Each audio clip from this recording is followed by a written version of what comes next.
At Deepwater, we talk about three words, and so it's kind of encapsulating those. And we talk about gather, grow, and engage. And gather because community is important.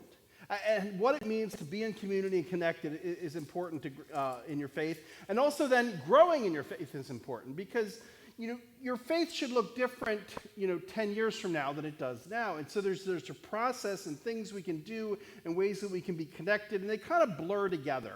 Because a lot of times the ways we grow are being connected and being in community.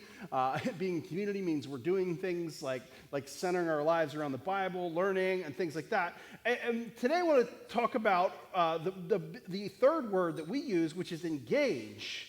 And a life of following Jesus is much more than just a service at church. And we don't call this a church service a lot of times. We use different words, like we use gathering sometimes because we want to emphasize that it's community. But if I said church service, you know what I mean? It's a thing we do, and there's historical reasons why we call it something like a service. But it's really, we come together. It's not just what we do here that shows our faith, but it's the way then we engage the world around us. And today, really, it's a story that we're going to talk about that explains our name.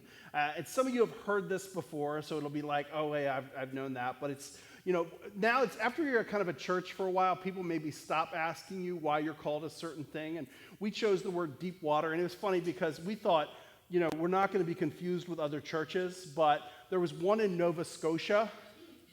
I thought, no way we're going to get confused with them. I've had realtors send emails to them for us. I have had all kinds I always get group requests to be in the Facebook group, and I'm like, dude, I'll let you in, but you're in Nova Scotia. Are you looking for a different Deepwater? And then there's some church in South Carolina forums after us, and I can't tell you how many emails I get for them, and I already have an auto reply. It's like, just click, because it's like, I think you're looking for a church in South Carolina. And then it was funny, I got one, it was like they were asking for information. I was like, well, I think it's a church in South Carolina. They're like, well, what, this program for them? How do I get involved in that? I'm like, you probably ought to ask them. I mean, I could go find out for you, but maybe you should ask them direct. Anyway, but we have what used to be kind of a peculiar name because people kind of, what does that mean? But now people have kind of heard it a bunch. But this is really kind of the biblical reason that we chose this, and apparently some other people chose this name. And so we're gonna jump into Luke chapter 5. For those of you who know, I have a slight affinity for the Gospel of Luke. It's one of my 4 favorite Gospels. But I really do appreciate all of them, but I do spend a lot of time in Luke.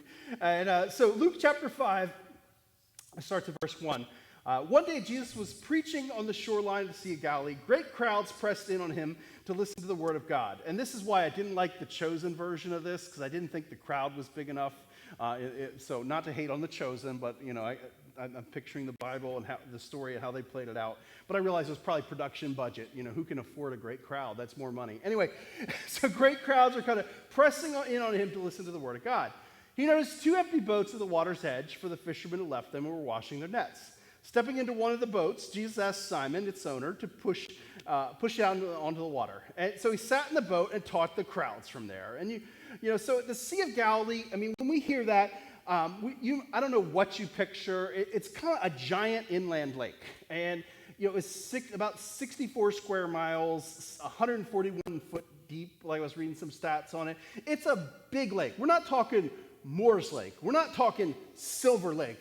We're not talking like McGinnis Pond. This is a giant body of water. I think, let's see, I was looking up some things. Corporate city of limits of Dover is 23 square miles. So, I mean, it's a big thing. I mean, Wyoming's like a mile, so it'd be like 64 Wyomings. So if you're from Texas, Galveston Island's 64 square miles. This is like a pretty large body of water. And they're in this little boat. It's like about 27 by 7.5, in case you're wondering. And so they're in this, and Sea of Galilee is also called Gennesaret or Sea of Tiberias. So if you're reading the Bible and you're hearing these different places and trying to figure it out.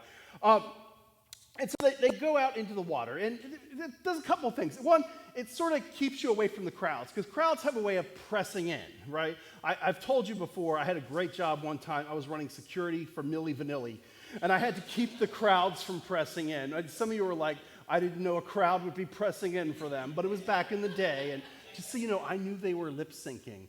I didn't know their whole album was lip syncing, but it was like they were doing all these acrobatic stuff and then like completely out of breath trying to talk. I'm like, how did you sing the whole time? Oh. Anyway, it's kind of without security, without like little barriers and things, kind of people kind of naturally press in as people are trying to see. And it's also the day before, like microphones and stuff, and so it would kind of be an acoustical thing. And so they kind of get in this boat, and Jesus just continues teaching in the boat.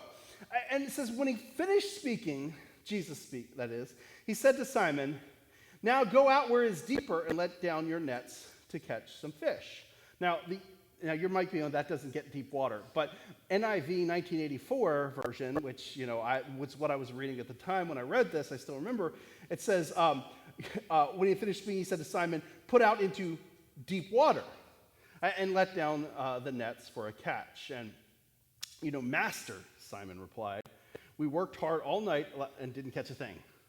But if you say so, I'll let down the nets again. I think sometimes when we hear biblical characters and we like read stories, I think we can do a couple of things. But sometimes I think we want to like kind of think the best of them and we don't think of the sarcasm. And I tend to think Peter was probably annoyed. And I know it's Jesus, so you're like, you can't be annoyed at Jesus, but some of you have prayed for things that haven't happened. You're annoyed. You just don't admit it. But, I kind of picture him being a little bit like, dude, you're a carpenter. Don't really need your advice on fishing. And some of you who kind of grew up, I don't know if anyone grew up fishing and kind of outside stuff. And I grew up in the 80s, and there wasn't much to do except like get in boats and drive around and different things. And, we went fishing a lot, not because we necessarily liked fishing, but there wasn't anything to do. We didn't have cable. We didn't have a lot of video games. It's kind of hard to imagine. But there was a day when we didn't have cell phones and time. And so I spent a lot of time fishing. And so you kind of picture, Peter, I mean, he knew fishing. He probably grew up fishing. He fished for a living. And now this carpenter, it's like, dude, tell me how to build a boat? Okay, I'll listen. But, you want me to go fishing. It's funny because, you kind of picture this. I don't know. That's how I admit it. It's kind of like someone coming in to tell you how to do your job.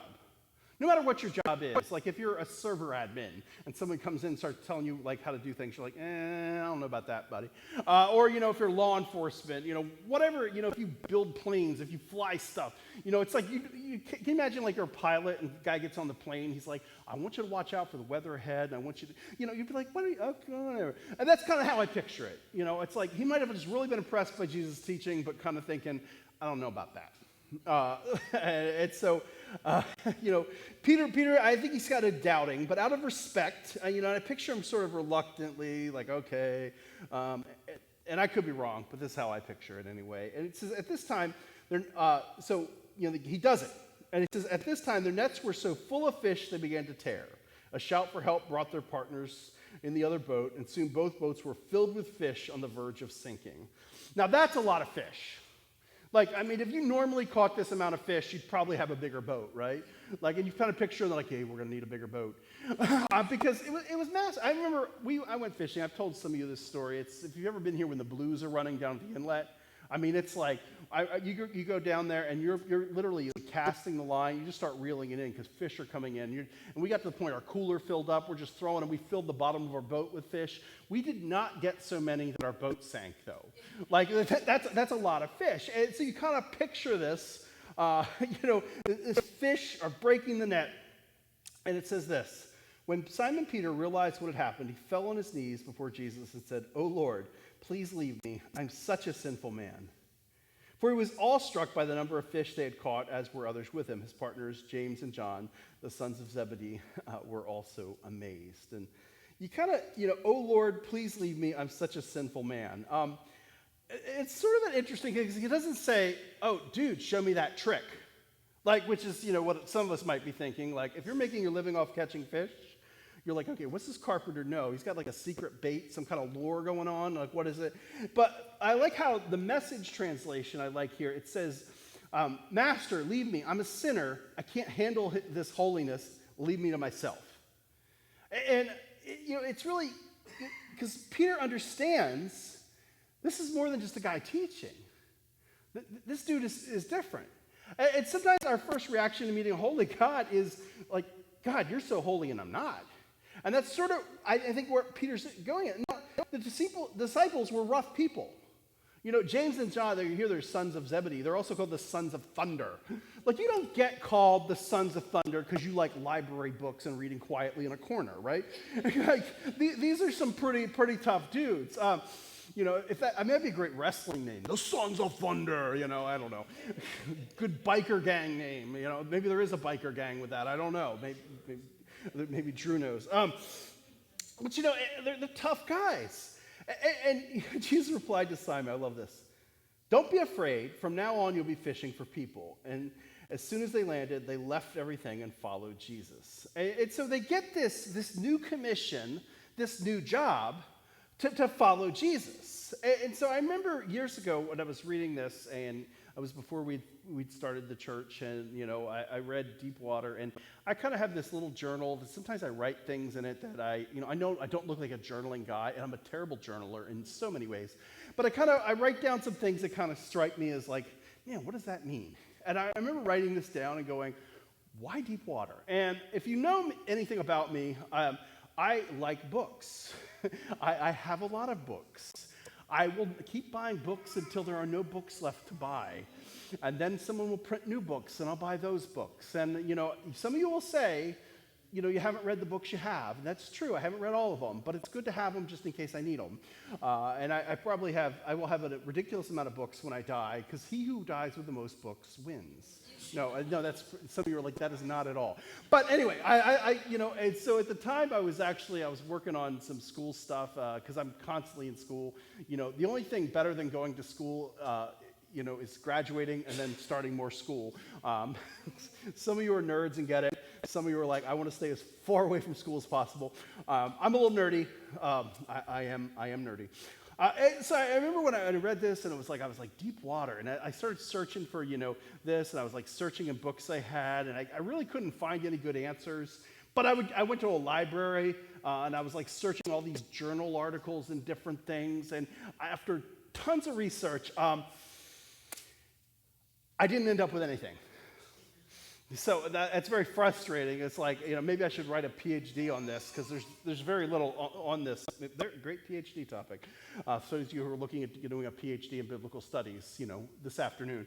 Anyway, I didn't find much at the time. And you know, my end conclusion, it was like, I was like, well, why did he call him into Deepwater? You know, and some people had some theories and things, but they weren't really kind of hitting. I didn't think they really solved the problem of the story.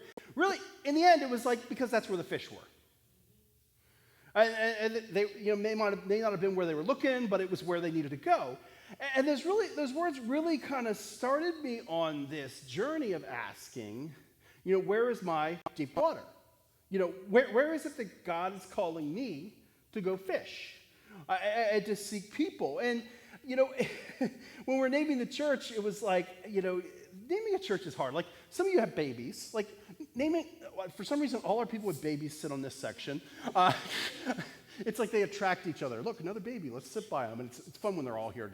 But, you know, it's like when you're naming a kid, it's such a hard thing to do, right? Like, because you're like, man, I could like totally screw up this kid's destiny if I give him the wrong name. Because, you know, some names just start as, some of you know what I mean. I won't elaborate. But you kind of want to give them a name. It's like you want some uniqueness, but not so unique that they never find a little like license plate for their name anywhere. Although now you can print those. Some of you who are older get that. Like, it was like, that was like that was the epitome of coolness when you were like a kid in the 80s. Like the little license plate with your name on it. You know, and then if you have a name that's hard to find, or a name that's too common, and everyone's bought all those, you know. Anyway, some of you have no idea what I'm talking about. Some of you get it. But it's like, it's hard to name things. And so when we're naming the church, we started thinking about it. It's like, you know, and when we named our kids, we thought deeply about, you know, for us, like even what the meaning of the names are, what they meant to us, you know. You know, we were kind of praying, going, God, you know, who are you going to have this person be? And so it was very important. And so when naming the church, it was kind of the same thing. You know, we're going, you know, what does church look like? What does it mean to be in community? What does it, you know, what do all these things mean? And the reason, you know, one, we felt God led us to the name, but because it seemed like a really weird name. Now it's just like, it's the name, you're kind of used to it. But the idea was, you know, we want to be a church that's about going where people need Jesus. about a church that doesn't church is not just about this thing we do here. And that's why I generally am obnoxiously weird about not calling this building the church. Every once in a while I'll slip and mess up.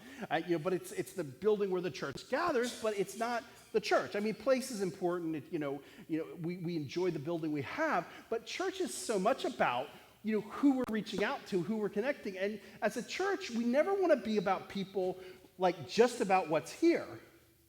But we want to be a church that goes out and engages other people, that connects. That doesn't mean we're obnoxiously putting on name tags and knocking on doors, but it does mean that as a people, we're out connecting with people. I love our community, but of people here. I mean, I do. I love you guys. If you don't know that, I love you.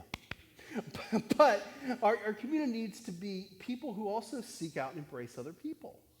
And if it ever becomes just the people here, we've kind of missed what church is about. Church is a community, but it's a community that embraces other people to also be in community. Earlier in this series, we read Matthew 28, 18 through 20, which is a common verse that I probably read periodically. If you haven't heard me read this, like, welcome to Deepwater for the first time. But Jesus came and told his disciples, I have been given all authority in heaven and on earth, therefore go and make disciples of all nations, baptizing them in the name of the Father and the Son and the Holy Spirit. Teach these new disciples to obey all the commands I have given you, and be sure of this, I am with you always, even to the end of the age. And so Jesus comes, he establishes the church, he gives us, this one mission. Often it's like, if we have one job, we need to do it. And, it's, you can't make disciples, though, kind of going back to previous, if you're not one. And that's why it's important to become a disciple. It's important to grow in your faith. But then it's not just you grow to kind of just be a good disciple that doesn't do anything, because disciples actually go out and do something. And when you read the Gospels, you look at them, the disciples follow Jesus, they learn, they grow, and they do mess up a bunch too. So if you mess up a little bit, that's okay. Even Peter does some good things, and he's like, you are the Christ, the Son of the living God. Next thing is Jesus, like, he's saying something else, and Jesus is like, get behind me, Satan. So if you have a bad day, that's okay. But we've been given this, this job to go and make disciples. And it's funny, and I've said this before, it's, a lot of times if you read this, you think, the go and make disciples is sort of the command, but go is actually a participle if you read the original language. It's not a command, but it's the heart of God to be going, because it's, as you're going along, we're to make disciples wherever we are. And for some of us, that means, your going might be at a computer, and maybe you're interacting with people in a way that you share your faith. Or maybe some of us, it's at work. At workplaces, there's different rules about how you can share and what you can share. And I've talked with people with that, depending on even the shop you are on the base, there can be like an openness to it or not an openness. And there's like rules and all this. But do you live your life in a way that makes people want to, believe? Do you live your life in a way that you have a friendship with them that you can share your faith when you're not at work? I always have that one friend who's like, shares their faith too much at work. It's like, do your job too. Because, I've told you this story. I had this friend, she was always complaining about persecution at work and everything. And I'm like, you're posting while you're at work. So I'm thinking you're on Facebook at work. So maybe if you just did your job more. And I know your boss, and I don't think it's your faith that's annoying them. It's how you're working. So, we need to be people who are about reaching out and connecting with others. And that could mean, again, it could be at your job, it could be at your personal life, it could be your neighbors. You live in a way that neighbors like you. And that doesn't mean you always do everything your neighbors do, but it's funny, I've had interactions with neighbors. I'm always the kind of neighbor who, and I lived in this one neighborhood, I remember, and like the neighbor, like he would see me out shoveling my snow and stuff, and then he would get in real quick because he had a snowblower. I was young then. I didn't mind shoveling the snow. Now I'm old and every part of me hurts in the snow. But, it was funny to me because I was like, I'm not asking you for your snowblower. I'm just shoveling my driveway. But I could kind of tell, you get that sense. But here's the thing. When he needed something heavy moved, He waited till my friends who were lifting at my house came over, and then he's like, hey, I need help moving something giant and heavy. And we, well, I could have said, I would have liked that snowblower, but I didn't. I just go and help him. Because when you're about Jesus, sometimes it means you live your life in a way that you love and serve your neighbors, even if they're not loving and serving you.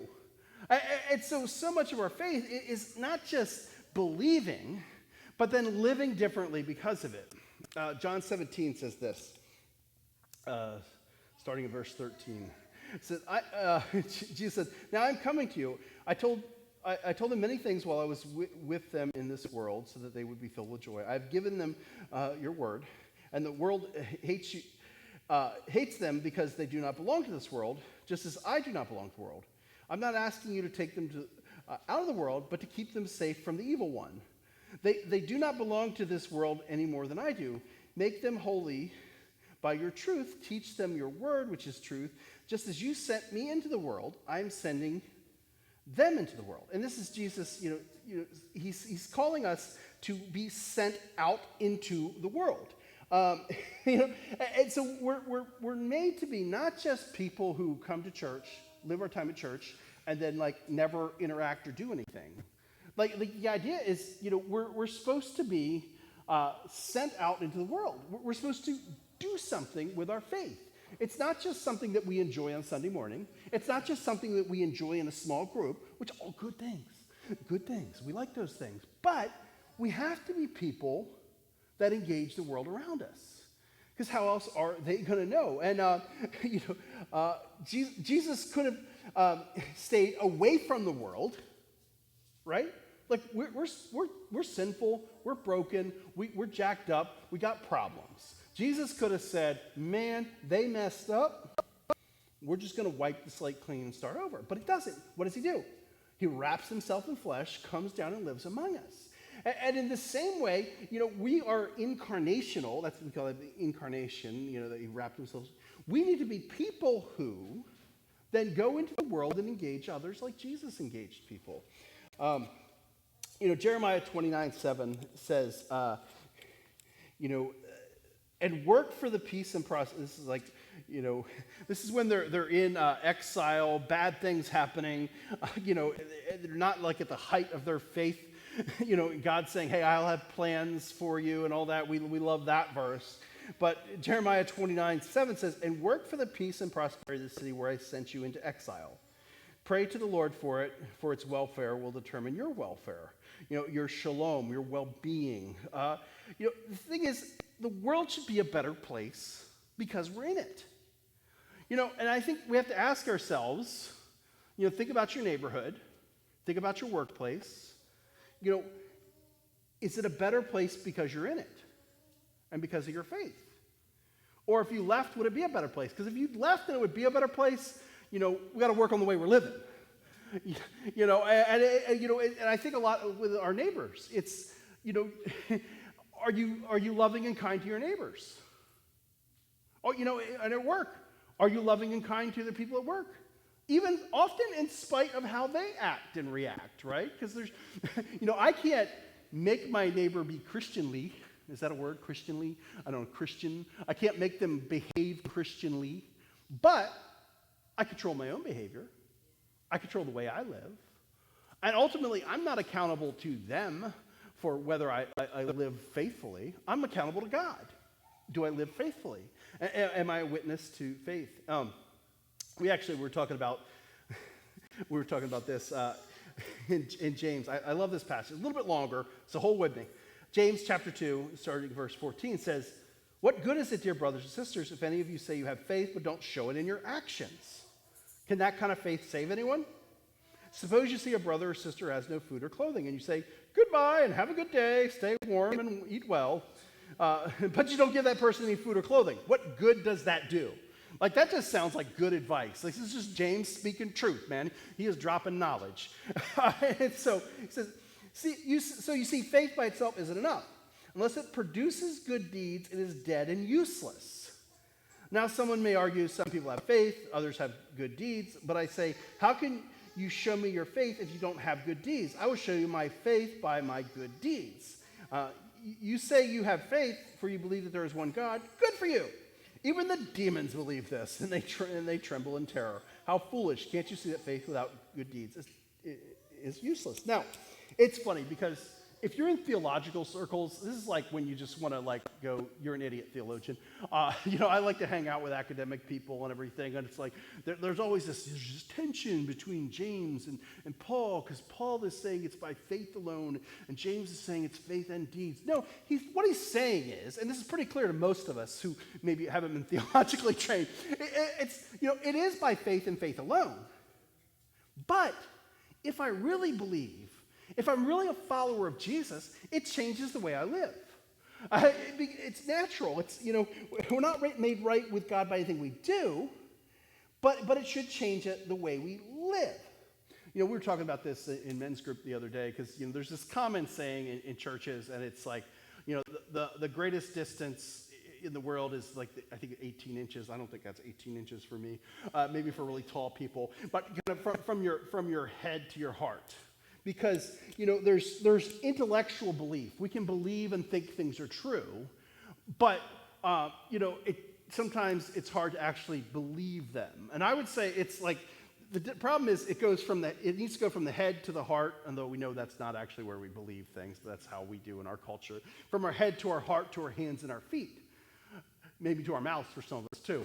Because we have to live differently and engage the world by what we do, where we go, the words we speak.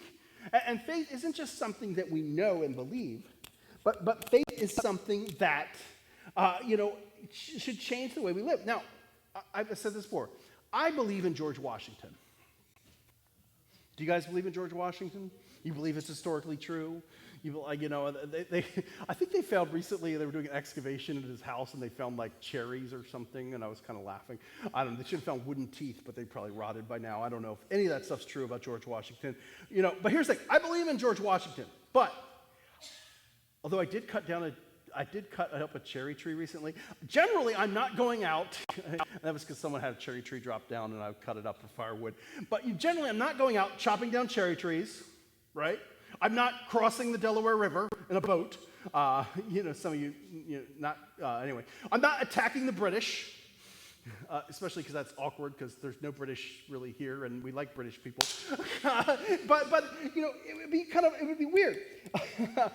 Because, but faith in Jesus means we do what he does. I believe in George Washington, but it's a different kind of belief than to say I believe in Jesus. Because if you really believe in Jesus, and we all struggle with this, there's some growth in this, but you should want to live the way he lived. Care about the things he cared about. Do the things he did. And so it's like, there was originally, Christians were called Christians. It was sort of a mocking thing. They're like, oh, they're little Christians.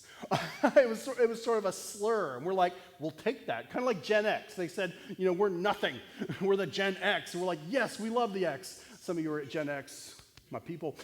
But it's like they made fun of Christians. They're like, oh, they're the followers of Jesus. They're little Christians. And we're like, yes, we like that. Because we want to be people who live like Jesus. And that means we engage the people around us. Now, some of us are not big talkers. I know, as soon as I say, talk to people about faith, everyone who's introverted said, oh no. The extroverts are like, amen, I've got reason to talk to people in line at the grocery store now. I talk to people sometimes, I'll be with my kids, they're like, do you know them? I'm like, I do now, we're friends on Facebook. But some of us are less extroverted. It doesn't mean you have to engage like an extrovert, but there should be ways that which you love people, maybe in smaller groups and one-on-one. But we should all be about people who do stuff. Faith without works is like unemployed faith. It's like you have great knowledge and skills, but nothing to do. Or it's like undriven cars. I love old cars. I love muscle cars. I've been looking at trucks online, and I start looking like older trucks. And next thing I know, I'm like in 1960s project trucks because I love old stuff. And some of you are like, amen, because they're awesome. But it's like I hate to see someone rebuild a car and never drive it.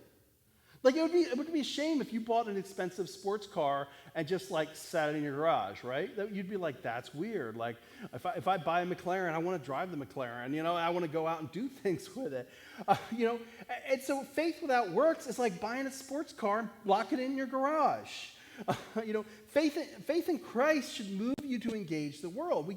We can't separate faith and action. They're two things that go together. It's like peanut butter and jelly, chocolate and peanut butter, pizza and cheese, eggs and scrapple, or eggs and bacon. They're both good things.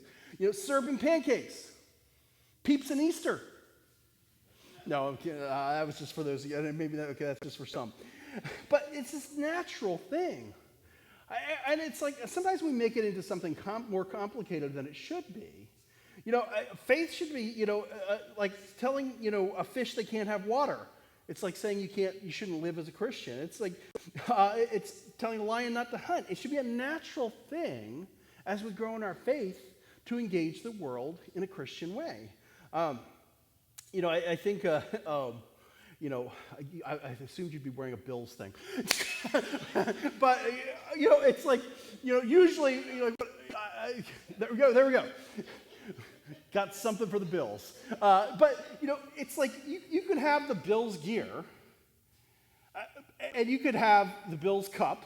You can have all this stuff, but in the end, you're not on the team, right? You are, okay. Some of us are delusional about... No, you can get the gear, but you don't play, right?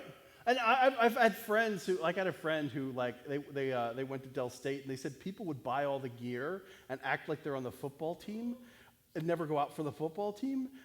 I was like, that is weird, dude. It's one thing to say, like, years later, you wear the football, I played at Del State. Well, now you can look up the roster and see you weren't on it. But it's, like, really weird to be, kind of like acting like you're on the team and you're not on the team.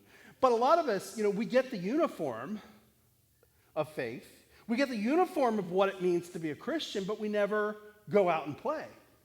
But we're made to be people who are playing. We're out in the game. We're out in the world. And, some Christians, they kind of become believers, and then they just kind of want to hide at church. Now, again, we love church stuff.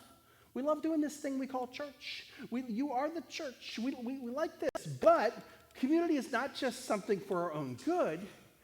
It's for the good of the world around us. We're trying to create shalom, create peace of the world around us. And, it's like we need to be people who get out there and live this life. And so sort of my question to you would be, where is your deep water? Now, some of you are like, it's right here. That's good. We like you here. But point being, where is it you're supposed to be out sharing your faith? Some of you, it might just be with your family. Some of you might be, it's the way you live your life at work. But there's a lot of times people would come and be a part of church, even if we just kind of asked them, where's God calling you to let down your nets? Even if we're hesitant, like Peter, God wants us to follow his call and do his will. Engage wherever you are. So for some, that's family or home. Be a witness where and with whom you live and how you live. Because sometimes the most evidence of faith is a changed life. Whether they're receptive to it at first or not. But, you should live differently. Deep water, maybe there's ways you can kind of engage here. It's not my intention to run a volunteer drive, but there's always things we need to do here. You like to build stuff? We're downstairs ripping things apart, cleaning it up. You like to paint? Or you can paint. Sometimes you can paint and you don't like to paint. That's a whole different story. But we need help with that. It's like, we need help greeting. We need help, on the soundboard, things like that. You can get involved and you could just be an engaging greeter. It's such an important thing because when someone comes to the building for the first time, they're meeting with us, it's awkward. Right? Like, you ever visit a church for the first time? Well, you've been here, you visited it for some point the first time here. It's awkward. Sometimes just kind of like being a welcoming face and saying, welcome, here's where you should sit with me. Those are important things. And then I think also the reason we chose engage versus serve, because a lot of churches use the word serve, is because it's not just about here. We want you to be people who engage the world as Christians. For some of us, that means you're a Cub Scout leader. Or maybe you're a baseball coach or a wrestling coach or a soccer coach or whatever coach. We're out there feeding the hungry. Inviting people into a relationship with Jesus, inviting other people to join you. It's like a survey not long ago said this.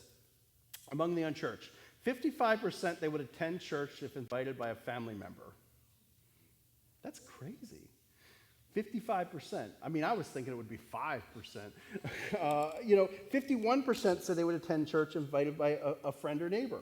So half your neighbors would show up on Sunday if you asked them. Well, 51%. That's not quite, like a little bit a neighbor. Anyway, and for some of us, another statistic was gospel conversation. Nearly half, 47%, would interact freely in a conversation about the gospel. That's actually surprisingly high. I thought it would be lower. Didn't you? No, you thought so. Okay.